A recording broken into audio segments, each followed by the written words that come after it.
mind between the first and the second half production on offense? I think the first half, we were really trying to get the offense game going, and I think we did a really good job of getting that going. We had some good runs. Logan was running it right, maybe a few slip-ups here and there, but I thought the first half our game plan was executed almost perfectly. Brody, what did you think of the way Logan played today coming into his first start? Yeah, I think Logan played a really good game for, the circumstances he was in. I guess you could say a couple of bad choices here and there, or, putting the ball on the ground and stuff like that. But, Logan stepped in. He knew the game plan really well, and he knew what he had to do today, and I think he played pretty well. What's been behind your rise to prominence in the running back room?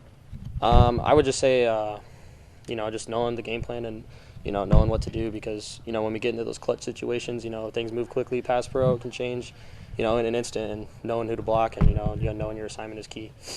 There's been a lot going on that running back room from the beginning of the season until today. Yeah. What do you feel like is in store for that room? Do you feel like you're a receiver, running back, and how do you feel like that room is adjusted over the course of the season? The injuries, departures, things like that. Yeah, for sure.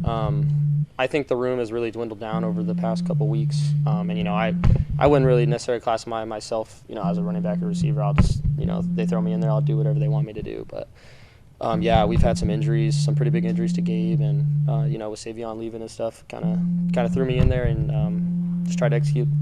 Do you like what the offense was the last 2 weeks? Was it different a little bit than maybe previous? I don't think so. I think we, really tried to go back to what we knew best, our option game, and trying to get the run game going. But yeah, I don't think, with injuries and stuff, we tried to execute the same thing we have all season.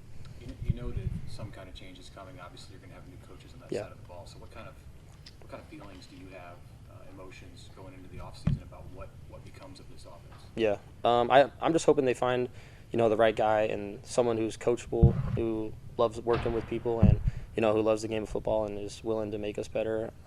And I trust Coach Frost, and I trust Trev, and I trust all the guys up there that they're gonna make the right decision.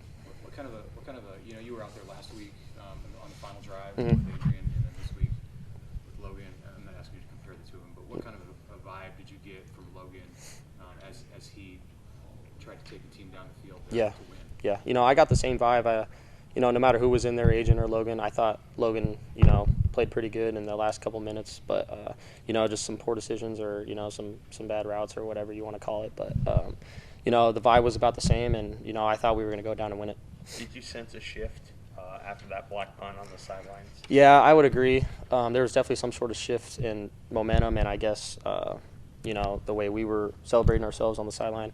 But when those things happen, you got to keep your head up. You got to stay ready to go, and you can't let those things dwindle your confidence.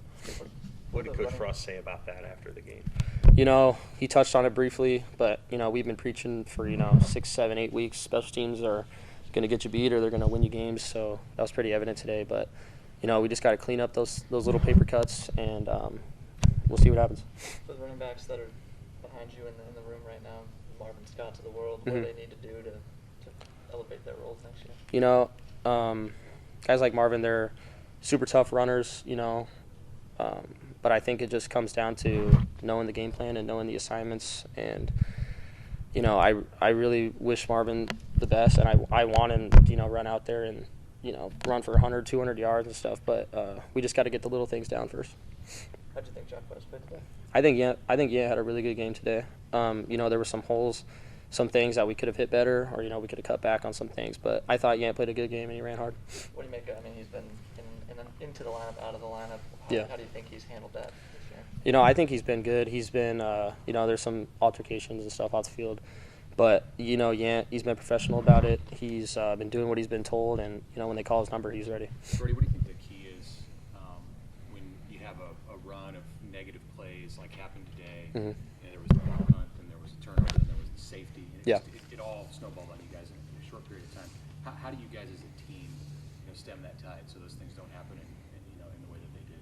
Yeah, I think the first thing we try to do is establish some sort of run game to kind of kill some momentum and hopefully take some shots over the top on them. But, we weren't able to get our basics going after that thing, and I think they really grew more and more confident as the minutes went by, and we were really losing momentum. So, we got to try and, like you said, we got to try and stop that and, get a good drive going. Is it hard when you've seen that before and you've lost so many games by close margins, not to get weighted down by the history?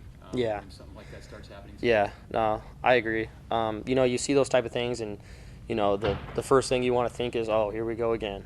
Just like every other week. But we gotta push those thoughts out of our mind, and we gotta be able to go down and score just like any other game. You know him as well as anyone. We don't know what's going to happen with Adrian, but if we have seen him for the last time in uniform, how would you characterize his legacy here? Yeah, I think his legacy has been cemented in stone. Career all yardage guy, 3-time captain, first time. He has done a lot for this program. I mean, I guess you could say that he hasn't been the best or whatever, but I think his character and his leadership really trumps all that stuff. And he's my brother, and I love him to death. And whatever he decides, I'm with him. Thank you, guys.